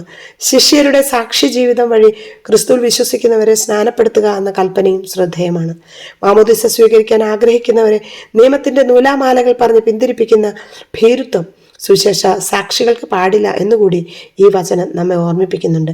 സ്നാനപ്പെടാത്തവർക്കല്ല, വിശ്വസിക്കാത്തവർക്കാണ് ശിക്ഷാവിധി എന്ന പ്രസ്താവനയും ശ്രദ്ധേയമാണല്ലോ. വിശ്വസിക്കുന്നവരുടെ കൂടെ ദൃശ്യമാകും എന്ന് പറയുന്ന 5 അടയാളങ്ങൾ ഈശോ വ്യക്തമാക്കുന്നുണ്ട്. ഭാഷാവരത്തിൽ സംസാരിക്കാനും പിശാചിനെ ബഹിഷ്കരിക്കാനും സർപ്പദംശനം ഏൽക്കാതിരിക്കാനും രോഗികളെ സുഖപ്പെടുത്താനുമുള്ള അധികാരങ്ങൾ വിശ്വസിക്കുന്നവരുടെ കൂടെ ഉണ്ടായിരിക്കും എന്നാണ് ഈശോ പറയുന്നത്. പറുദീസായിൽ സർപ്പമായി വന്ന് മനുഷ്യനെ ദംശിച്ച സാത്താന്റെ വിഷം ഇനിമേൽ മനുഷ്യന് വിനാശകരമാകില്ല എന്നതാണ് അവിടുന്ന് അർത്ഥമാക്കുന്നത്. അല്ലാതെ പാമ്പിനെ കൈകളിലെടുത്ത് കളിക്കുന്ന പാമ്പാട്ടികളായല്ല തന്റെ ശിഷ്യരെ ക്രിസ്തു വിഭാവനം ചെയ്യുന്നത്. പൗലോസ് അപ്പസ്തോലന് സർപ്പദംശനം ഏൽക്കുന്ന രംഗം നടപടി പുസ്തകത്തിൽ വിവരിക്കുന്നുണ്ട്. വിഷം കലർന്ന ഭക്ഷണത്തിൽ നിന്നും രക്ഷിക്കുന്ന ഏലീശായുടെ കഥയും സുവിദിതമാണ്. 2 രാജാക്കന്മാർ 4:38-41. മരണത്തിൽ നിന്ന് ജീവനിലേക്ക് നയിക്കുന്ന യഥാർത്ഥ ഭക്ഷണമായി ഈശോയുടെ തിരുശരീര രക്തങ്ങൾ നൽകുന്ന കൗദാശിക സംരക്ഷണം എന്ന അർത്ഥത്തിൽ ഈ അടയാളത്തെ മനസ്സിലാക്കാം. രോഗശാന്തി വരത്തെക്കുറിച്ച് ഉള്ള വാഗ്ദാനം രോഗികൾക്ക് വേണ്ടി തൻ്റെ ശിഷ്യർ ചെയ്യേണ്ട എല്ലാ കാരുണ്യ പ്രവർത്തനങ്ങളെയും ഉൾക്കൊള്ളുന്നതാണ്. കുരിശു വഹിച്ചുകൊണ്ട് അനുഗമിക്കുക എന്നുള്ളതാണ് ഏറ്റവും പ്രധാനമായിട്ടുള്ളത്. അത്ഭുതങ്ങളുടെ അതിമാനുഷികതയിൽ അഭിരമിക്കാത്ത മനസ്സാണ് എന്നും ഈശോയ്ക്കുണ്ടായിരുന്നത്. കുരിശിലേറി പിതാവിന്റെ തിരുഹിതം പൂർത്തിയാക്കി ദൈവരാജ്യം സ്ഥാപിച്ചതാണ് ഈശോയുടെ ജീവിതത്തിലെ ഏറ്റവും വലിയ അത്ഭുതം. ഈ അത്ഭുതത്തിന്റെ അടയാളങ്ങളാകാനാണ് ക്രിസ്തു തന്റെ ശിഷ്യരെ വിളിക്കുന്നത്. സ്വർഗത്തിൽ നിന്ന് വന്ന ക്രിസ്തു സ്വർഗത്തിലേക്ക് കരയേറുന്നതോടെ ക്രിസ്തു സംഭവം പൂർത്തിയാകുന്നത്. ഭൂമിയുടെ രക്ഷകൻ സ്വർഗപിതാവിന്റെ വലതുഭാഗത്ത് ഉപവിഷ്ടനായതോടെ സ്വർഗവും ഭൂമിയും തമ്മിൽ അനുരഞ്ജനം സാധ്യമായി. മാലാഖമാരും മനുഷ്യരും ദൈവത്തെ പരിശുദ്ധൻ പരിശുദ്ധൻ പരിശുദ്ധൻ എന്ന് പാടി സ്തുതിക്കുന്ന അവസ്ഥ സംജാതമായത് സ്വർഗാരോഹണത്തിലൂടെയാണ്. സ്വർഗീയ ആരാധനാക്രമവും ഭൂമിയിലെ വിശുദ്ധ കുർബാനയും ഒന്നാകുന്നത് സ്വർഗാരോഹണം വഴിയാണ്. പൗരസ്ത്യ സുറിയാനി ആരാധനാക്രമത്തിൽ ബലിപീഠം ദൈവത്തിന്റെ സിംഹാസനവും ക്രിസ്തുവിന്റെ കബറിടവുമാണ്. ക്രിസ്തുവിന്റെ കല്ലറ എന്നത് മരണത്തിന്റെ അല്ല, ഉത്ഥാനത്തിന്റെ പ്രതീകമാണ്. അവിടുന്ന് കല്ലറയിൽ നിന്ന് ഉയർത്ത് ബലിപീഠമാകുന്ന സ്വർഗീയ സിംഹാസനത്തിൽ എത്തുന്നതാണ് സ്വർഗാരോഹണം. ബലിപീഠത്തിന്റെ മധ്യഭാഗം പിതാവിന്റെ സിംഹാസനമാണ്. വലതുഭാഗം പുത്രൻ തമ്പുരാനെ സൂചിപ്പിക്കുന്നതിനാലാണ് വചനഗ്രന്ഥം ബലിപീഠത്തിന്റെ വലത്തുവശത്ത് വയ്ക്കുന്നത്. പിതാവിന്റെ ഇടതുഭാഗം പരിശുദ്ധാത്മാവിന്റെ സിംഹാസനമാകിയാലാണ് ഇടതുഭാഗത്ത് സ്ലീവ വയ്ക്കുന്നത്. ഓരോ ബലിപീഠവും സ്വർഗാരോഹിതനായ ക്രിസ്തുവിന്റെ ദൃശ്യാവിഷ്കാരമാണ്. സ്വർഗത്തെക്കുറിച്ചുള്ള തീവ്രമായ ചിന്തയാണ് ഓരോ ബലിവേദിയും നമ്മിൽ ഉണർത്തേണ്ടത്. ബിരുദാനന്തര ബിരുദം നേടാൻ വേണ്ടിയുള്ള ദൈവശാസ്ത്ര പഠന ക്ലാസ്സുകളിലാണ് എനിക്ക് ഈ ചിന്തകൾ അത്രയും അർത്ഥപൂർണമായി ഗ്രഹിക്കാനായത്. എല്ലാ കത്തോലിക്ക ആരാധന ക്രമവത്സരങ്ങളും അവസാനിക്കുന്നത് ക്രിസ്തുവിന്റെ രാജ്യത്വ തിരുനാൾ ആചരിച്ചുകൊണ്ടാണ്. ദൈവരാജ്യം സ്ഥാപിക്കാൻ വന്ന ദൈവപുത്രന്റെ രക്ഷാകര ദൗത്യം പൂർത്തീകരിക്കുന്നത് സകലത്തിനും മേൽ ഈശോ രാജാവായി വാഴുമ്പോഴാണ് എന്ന ചിന്തയാണ് സമാപന ഞായർ രാജ്യത്വ തിരുനാളായതിന് പിന്നിലുള്ളത്. അധികാരം ആധിപത്യത്തിന് വേണ്ടിയല്ല, ശുശ്രൂഷയ്ക്ക് വേണ്ടിയുള്ള നിയോഗമാണ് എന്ന് ക്രിസ്തു തന്റെ രാജ്യത്വത്തിലൂടെ പ്രഖ്യാപിക്കുന്നു. തന്റെ കുരിശുമരണത്തിലൂടെ സകല മനുഷ്യരെയും ദൈവരാജ്യത്തിന്റെ ഭാഗമാക്കാൻ ഈശോ ആഗ്രഹിച്ചു. അതിനാൽ ഭൂമിയിലെ സകല അധികാരങ്ങളും ക്രിസ്തുവിന്റെ അധികാരത്തിന് കീഴ്പ്പെട്ടതാണെന്ന് രാജ്യത്വ തിരുനാൾ ചൂണ്ടിക്കാട്ടുന്നു. ഭരണാധികാരികളും ഭരണീയരും തമ്മിലുള്ള ബന്ധം എപ്രകാരമായിരിക്കണം എന്നതിന്റെ ദൃഷ്ടാന്തം ക്രിസ്തുവും ശിഷ്യരും തമ്മിലുള്ള ബന്ധമാണ്. മതമർദ്ദനങ്ങളെയും സഭയ്ക്കെതിരായുള്ള കടന്നാക്രമണങ്ങളെയും പ്രതിരോധിക്കുക എന്ന മറ്റൊരു ലക്ഷ്യം കൂടി രാജ്യത്വ തിരുനാളിന്റെ പിന്നിലുണ്ട്. മതമർദ്ദനത്തിൽ പതറിപ്പോയ ദൈവജനത്തിന് കരുത്തു പകരാനാണ് മനുഷ്യപുത്രന്റെ സാർവത്രിക രാജ്യത്വം എന്ന ആശയം ബൈബിൾ ഉപയോഗിക്കുന്നുണ്ട്. ബാബിലോണിയൻ അടിമത്തത്തിന്റെ ദുരന്തം പേറിക്കഴിഞ്ഞ ദൈവജനത്തെ ആശ്വസിപ്പിക്കാനാണ് രാജാതിരാജനായി വരുന്ന മനുഷ്യപുത്രനെ കുറിച്ച് ദാനിയേൽ പ്രവാചകന്റെ പുസ്തകത്തിൽ 7-ാം അധ്യായം 13-14 സൂചിപ്പിക്കുന്നത്. റോമൻ മതമർദ്ദനത്തിൽ മനം തകർന്നു കഴിയുന്ന ആദിമസഭയെ ധൈര്യപ്പെടുത്താനാണ് വെളിപ്പാട് ഗ്രന്ഥകാരൻ ഈശോയുടെ രാജ്യത്വം അവതരിപ്പിക്കുന്നത്. വെളിപ്പാട് 1-ാം അധ്യായം 5-8 തിരുവചനങ്ങൾ. സഭയുടെ ശത്രുക്കൾ ശക്തി പ്രാപിച്ചു വരികയും നേരിട്ടും മാധ്യമവേട്ടയിലൂടെയും മതമർദ്ദനം പുതിയ രൂപഭാവങ്ങൾ ആർജിക്കുകയും ചെയ്യുമ്പോൾ രാജത്വ തിരുനാളിന്റെ പ്രസക്തി വർദ്ധമാനമാകുന്നുണ്ട്. വ്യത്യസ്തനായ ഒരു രാജാവാണ് ക്രിസ്തു. തന്റെ രാജ്യത്വത്തിന്റെ വ്യത്യസ്തത കൊണ്ട് ജീവിതകാലത്ത് ക്രിസ്തുവിനെ ആരും രാജാവായി തിരിച്ചറിഞ്ഞില്ല, അംഗീകരിച്ചിട്ടില്ല. ദാവീദിന്റെ വംശാവലിയിൽ പിറന്നവനാണെങ്കിലും അവന്റെ ജനനം കൊട്ടാരത്തിലായിരുന്നില്ല, പുൽത്തൊഴുത്തിലായിരുന്നു. നാട് ഭരിക്കുന്ന രാജാവിന്റെ പിടിയിൽ നിന്ന് രക്ഷ നേടാൻ ഈജിപ്തിലേക്ക് പലായനം ചെയ്യേണ്ടി വന്നവന് രാജ്യത്വത്തെക്കുറിച്ച് അവകാശവാദങ്ങളൊന്നുമില്ല. തച്ചന്റെ മകനായി നാട്ടിൽ വളർന്നു വന്ന നസ്രായനെ അധികാരത്തിന്റെ ഇടനാഴികൾ തെല്ലും പ്രലോഭിപ്പിച്ചില്ല. സാത്താൻ ഭൂമിയിലെ സകല രാജ്യങ്ങളും കാട്ടി പ്രലോഭിപ്പിച്ചപ്പോൾ അധികാരത്തോടുള്ള തന്റെ അകൽച്ച അവിടുന്ന് വ്യക്തമാക്കിയതാണ് ലൂക്കാ സുവിശേഷം 4-ാം അധ്യായം 5-7 തിരുവചനങ്ങൾ. യൂതന്മാരുടെ രാജാവ് എന്ന ശീർഷകം പേറിയാണ് ക്രിസ്തു കുരിശിലേറിയതെങ്കിലും അവിടുത്തെ സിംഹാസനം കുരിശായിരുന്നു. കിരീടമാകട്ടെ മുൾമുടിയും വെഞ്ചാമരത്തിന് പകരം പടയാളികളുടെ കുന്തമുനകളായിരുന്നു. പരിചാരകർക്ക് പകരം മതോന്മത്തരായി അധിക്ഷേപിക്കുന്ന സൈനിക വ്യൂഹം. അഭിഷേക തൈലമാകട്ടെ സ്വന്തം രക്തവും. അവിടുത്തെ രാജ്യത്വത്തിന്റെ വ്യതിരിക്തത അത്ഭുതാവഹമായിരുന്നു. ശിഷ്യരുടെ കാല് കഴുകുന്നവന് രാജാവ് എന്നത് ചേരാത്ത പേരാണ്. കഴുതപ്പുറത്ത് ഓശാന വിളികളോടെ പട്ടണപ്രവേശനം നടത്തുമ്പോഴും അവന്റെ മനസ്സ് ആരവങ്ങളിൽ നിന്നും അകലെയായിരുന്നു. എങ്കിലും പുൽക്കൂട്ടിൽ പൂജരാജാക്കന്മാർ കാഴ്ചവെച്ച പൊന്ന് അവിടുത്തെ രാജത്വത്തിന്റെ പ്രതീകമായിരുന്നു. നീ രാജാവാണോ എന്ന ചോദ്യത്തിന് ഭാവാത്മകമായ ഉത്തരം പറഞ്ഞപ്പോൾ തന്റെ രാജ്യം ഐഹികമല്ല എന്ന യാഥാർത്ഥ്യം ഈശോ കൂട്ടിച്ചേർത്തിരുന്നു. അവിടുത്തെ രാജ്യത്വത്തിന്റെ വ്യതിരിക്തത അത് ഐഹികമായിരുന്നില്ല എന്നതാണ്. ഈശോ തന്റെ പ്രജകളെ മക്കളായി കരുതുന്ന രാജാവാണ്. പ്രജകളും ദൈവമക്കളും തമ്മിലുള്ള അന്തരം അചിന്തനീയമാണ്. പിതാവ് മക്കളെ പരിപാലിക്കുന്നത് പോലെയാണ് ക്രിസ്തു മനുഷ്യ മക്കളെ പരിപാലിക്കുന്നത്. മക്കളെ രക്ഷിക്കാനായി ബലി കൊടുക്കുന്ന എത്രയോ മാതാപിതാക്കളുടെ കഥ നാം കേട്ടിട്ടുണ്ട്. സ്നേഹത്തിന്റെ യുക്തി ജീവത്യാഗത്തിലാണ് പൂർണ്ണത നേടുന്നത്. ഈശോയും മനുഷ്യമക്കൾക്കായി ജീവൻ അർപ്പിച്ച സ്നേഹത്തിന്റെ ഉടയവനാണ്. ഇടയൻ ആടുകൾക്കായി ജീവൻ അർപ്പിച്ചതുപോലെയാണ് തന്റെ അജഗണത്തോടുള്ള നല്ലിടയനായ ഈശോയുടെ സ്നേഹം. മനുഷ്യനെ മകനായി മകളായി കരുതി ജീവൻ അർപ്പിക്കുന്ന സ്നേഹമാണ് ക്രിസ്തുവിന്റെ രാജ്യത്വത്തിന്റെ തനിമ. ക്രിസ്തുവാകുന്ന രാജാവ് യുദ്ധം ചെയ്യുന്ന രാജാവാണ്. പക്ഷെ അവിടുത്തെ യുദ്ധം അയൽ രാജ്യങ്ങളോടോ സ്വന്തം പ്രജകളോടോ അല്ല, നാരകീയ ശത്രുവായ സാത്താനോടാണ്. സാത്താനെ യുദ്ധത്തിൽ പരാജയപ്പെടുത്തി സാത്താന്റെ ഭരണവും ആധിപത്യവും അവസാനിപ്പിച്ചുകൊണ്ടാണ് ക്രിസ്തു തന്റെ രാജ്യത്വം പ്രഘോഷിച്ചത്. നാരകീയ ശുശ്രൂഷകളായ ചാത്തൻ സേവയും മന്ത്രവാദവും കൂടോത്രവും ആഭിചാരക്രിയകളും ക്രിസ്ത്യാനിയെ സ്പർശിക്കാത്തതിന് കാരണം അവയുടെ മേലുള്ള ക്രിസ്തുവിന്റെ രാജ്യത്വവും അധികാരവുമാണ്. ഇനിയും ഇത്തരം ശക്തികളെ ഭയപ്പെട്ടു കഴിയുന്നവർ ഈശോയെ തങ്ങളുടെ രാജാവും അധികാരിയുമായി ഇനിയും സ്വീകരിച്ചിട്ടില്ല എന്നതാണ് സത്യം. ഈശോ കീഴടക്കുന്ന അവസാന ശത്രു നിത്യമരണമായ നരകമാണ്. 1 കൊരിന്തോസ് 15:26. ക്രിസ്തു വേഷപ്രച്ഛന്നനായ തന്റെ പ്രജകൾക്കിടയിൽ സഞ്ചരിക്കുന്ന രാജാവാണ്. തങ്ങളുടെ പ്രജകളുടെ യഥാസ്ഥിതിയും ധാർമ്മികതയും പരിശോധിക്കാൻ പണ്ടുകാലങ്ങളിൽ രാജാക്കന്മാർ വേഷപ്രച്ഛന്നരായി പ്രജകൾക്കിടയിൽ സഞ്ചരിച്ചതിന്റെ അനേകം കഥകൾ നാം കേട്ടിട്ടുണ്ടല്ലോ. ക്രിസ്തു തന്റെ രാജ്യത്തിൽ സഞ്ചരിക്കാൻ ഉപയോഗിക്കുന്ന പ്രച്ഛന്ന വേഷം വിശക്കുന്നവരുടെയും ദാഹിക്കുന്നവരുടെയും നഗ്നരുടെയും രോഗികളുടെയും പീഡിതരുടെയും പരദേശികളുടേതുമാണ്. ഈ എളിയവരിൽ ഒരുവനോട് കരുണ കാണിച്ചപ്പോൾ നിങ്ങൾ എന്നോട് തന്നെയാണ് കരുണ കാണിച്ചതെന്ന് രാജാവ് അവരോട് അരുൾ ചെയ്തു. മത്തായിയുടെ സുവിശേഷം 25-ാം അധ്യായം 3:42 എന്ന വചനം ഈ സത്യത്തെ വെളിപ്പെടുത്തുന്നു. ദരിദ്രന്റെയും രോഗിയുടെയും പീഡിതന്റെയും മുഖത്ത് ക്രിസ്തുവിന്റെ മുഖം കണ്ടെത്താനുള്ള കഴിവാണ് രാജ്യത്വ തിരുനാളിന്റെ കൃപ നമുക്ക് നൽകുന്നത്. നിത്യവും വിരുന്നൊരുക്കുന്ന രാജാവാണ് ക്രിസ്തു. അവിടുന്ന് തന്റെ മക്കൾക്കായി ഒരുക്കുന്ന മഹാവിരുദ്ധ വിശുദ്ധ കുർബാനയാണ്. തന്നെ തന്റെ മക്കൾക്കായി പകുത്തു നൽകുന്ന പരിശുദ്ധ കുർബാനയാണ് ക്രിസ്തുവിന്റെ രാജ്യത്തിലെ ഏറ്റവും വലിയ ആഘോഷം. ഈ ആഘോഷ വിരുന്നിനെ അവഗണിച്ച് ജീവിക്കുന്നവർ ക്രിസ്തുവിന്റെ രാജ്യത്വത്തിന് വെളിയിലാണ് കഴിയുന്നത്. പരിശുദ്ധ കുർബാനയോടുള്ള ഭക്തിയും സ്നേഹവും അതിൽ പങ്കുചേരാനുള്ള തീക്ഷ്ണതയുമാണ് രാജ്യത്വ തിരുനാൾ ആഘോഷിക്കാനുള്ള അനുയോജ്യമായ മാർഗം. ബെർലിൻ ആർട്ട് ഗാലറിയിൽ ഫ്രെഡറിക് രാജാവ് തന്റെ സേനാനായകരോട് സംസാരിക്കുന്നതായുള്ള ഒരു ചിത്രം ലോകപ്രശസ്തമാണ്. മെൻഗൽ വരച്ചത് കൗതുകമുള്ള കാഴ്ചയാണ്. എല്ലാ പശ്ചാത്തലവും സേനാനായകരും ചിത്രീകരിച്ച ചിത്രകാരൻ രാജാവിനെ വരയ്ക്കും മുൻപ് മരണമടഞ്ഞു. രാജാവിന്റെ ചിത്രമില്ലാത്ത അപൂർണ ചിത്രമാണ് ആർട്ട് ഗാലറിയിൽ പ്രദർശിപ്പിച്ചിരിക്കുന്നത്. ക്രിസ്ത്യാനികളുടെ ജീവിതവും പലപ്പോഴും ഈ ചിത്രം പോലെയാണ്. ക്രിസ്തീയതയ്ക്ക് ആവശ്യമായ സർവ്വ പശ്ചാത്തലങ്ങളും അനുബന്ധങ്ങളും നമ്മുടെ ജീവിതത്തിലുണ്ട്. രക്ഷയും സൗഭാഗ്യവും ദൈവരാജ്യ സംസ്ഥാനവും നമ്മളിൽ തന്നെയുണ്ട്. എന്നാൽ രാജാവായ ക്രിസ്തു മാത്രം ഇല്ല എന്നതാണ് സത്യം. രാജാവായ ക്രിസ്തുവിനെ അനുകരിക്കുവാൻ നാം കടപ്പെട്ടവരാണ്. നിന്റെ രാജ്യം വരയണമേ, നിന്റെ തിരുഹിതം സ്വർഗത്തിലേതുപോലെ ഭൂമിയിലും ആകണമേ എന്ന് പ്രാർത്ഥിക്കാനാണ് ഈശോ പഠിപ്പിച്ചത്. ദൈവഹിതത്തിന് സ്വയം വിട്ടുകൊടുക്കാനുള്ള സന്മനസ്സാണ് അവിടുത്തെ രാജ്യത്വം സ്വീകരിക്കാനുള്ള ആദ്യ മാർഗം. രാജാവിന്റെ ഒപ്പമായിരിക്കുന്നതിൽ അഭിമാനവും സന്തോഷവും ഉള്ളവരാകുക എന്നതാണ് രാജ്യത്വം ജീവിക്കാനുള്ള രണ്ടാമത്തെ മാർഗം. ക്രിസ്ത്യാനിയായിരിക്കുന്നതിലുള്ള അഭിമാനബോധവും സഭാ നിയമങ്ങൾ അനുസരിച്ച് ജീവിക്കാനുള്ള താല്പര്യവും ഇതിന്റെ ഭാഗമാണ്. രാജാവിനെ അനുസരിക്കുന്നതിനുള്ള സന്നദ്ധതയാണ് രാജ്യത്വം ജീവിക്കാനുള്ള മറ്റൊരു മാർഗം. ഈശോയാകുന്ന രാജാവിന് 2 കൽപ്പനകളേ ഉള്ളൂ: ദൈവത്തെ സ്നേഹിക്കുക, സഹോദരങ്ങളെ സ്നേഹിക്കുക. ഈ പ്രബോധനങ്ങൾ പാലിച്ചു ജീവിക്കുന്നതാണ് രാജാവിനോടുള്ള അനുസരണം എന്നതിൻ്റെ അർത്ഥം. ക്രിസ്തു തന്റെ രാജ്യത്വം പൂർണ്ണമായി വെളിപ്പെടുത്തുന്നത് അവിടുന്ന് വാനമേഘങ്ങളിൽ വിധിയാളനായി വരുമ്പോഴാണ്.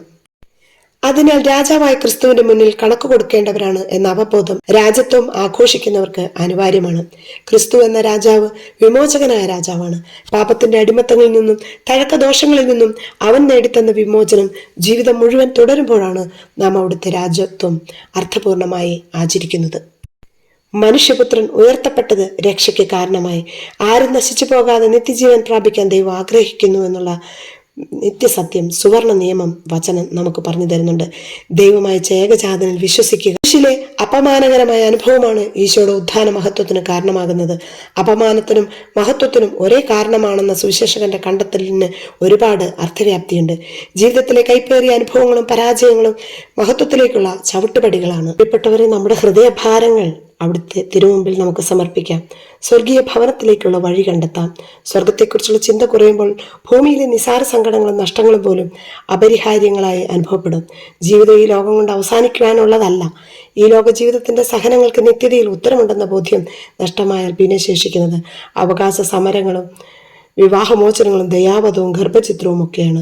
നിത്യതയിലെ സന്തോഷമോർത്ത് ഭൂമിയിൽ പരിത്യാഗ ജീവിതം നയിക്കുന്നവരാണ് സന്യസ്തർ. നമ്മുടെ ഹൃദയത്തിന്റെ ഭാരങ്ങൾ ഇറക്കി വയ്ക്കുക. നമുക്ക് ഇന്ന് പരിശ്രമിക്കാം. അത്രയേറെ പ്രത്യാശയുടെ തിരുനാളാണ് ഈസ്റ്റർ തിരുനാൾ. പരിശുദ്ധാത്മാവ് നമ്മിൽ, ഈശോയിൽ വസിക്കുന്ന ഓരോ വ്യക്തിയും പരിശുദ്ധാത്മാവിൽ നിറയുമ്പോൾ ഈശോ ചെയ്തതുപോലെയോ അതിനേക്കാൾ ഉപരിയായോ ചെയ്യാൻ പ്രാപ്തനാകുന്നു എന്നുള്ള തിരിച്ചറിവ്, പരിശുദ്ധാത്മാവിൻ്റെ നിരന്തര സാന്നിധ്യം അനുഭവിക്കുവാനും പരിശുദ്ധാത്മാവിനെ ദൈവമായി, വ്യക്തിയായി, നിത്യസഹായകനായി സ്വീകരിക്കുവാനുള്ള വലിയ തുറവിയും നമുക്കുണ്ടാകട്ടെ. ഈ ഉത്ഥാന തിരുനാൾ നമുക്ക് നൽകുന്ന സന്ദേശം അതുകൂടിയാണ്. ഉദ്ധിതനായ ഈശോ കൂടുതൽ വലിയ കാര്യങ്ങൾ ചെയ്തതിനെക്കുറിച്ചാണ് നമ്മോട് പറഞ്ഞു തരുന്നത്. പ്രിയപ്പെട്ടവരെ, നമ്മുടെ നിലനിൽപ്പിന് പ്രാണവായുവിനേക്കാൾ പ്രധാനമായത് ദൈവകൃപയാണ്. കാരണം വായു ലഭ്യമായിരിക്കുമ്പോഴും കൃപയില്ലെങ്കിൽ പ്രാണനഷ്ടമുണ്ടാകാം. ഇത്രമേൽ അനിവാര്യമായിരിക്കുമ്പോഴും ദൈവകൃപയെ ആർക്കും വിലയ്ക്ക് വാങ്ങാനോ സ്വപരിശ്രമം കൊണ്ട് നേടിയെടുക്കാനോ സാധിക്കില്ല. പഞ്ചാഗ്നി മധ്യത്തിൽ തപസ് ചെയ്താലും, നിശ്ചല തപസ്സിലൂടെ ചിതൽപ്പുറ്റുകൾ കൊണ്ട് മൂടിയാലും, വനാന്തരത്തിൽ വർഷങ്ങൾ പഞ്ഞം കിടന്നാലും ദൈവകൃപ ലഭിക്കുമെന്ന് ഉറപ്പിക്കാനാവില്ല. ക്രിസ്തീയ ആത്മീയതയുടെ വ്യതിരിക്തത ഇതാണ്.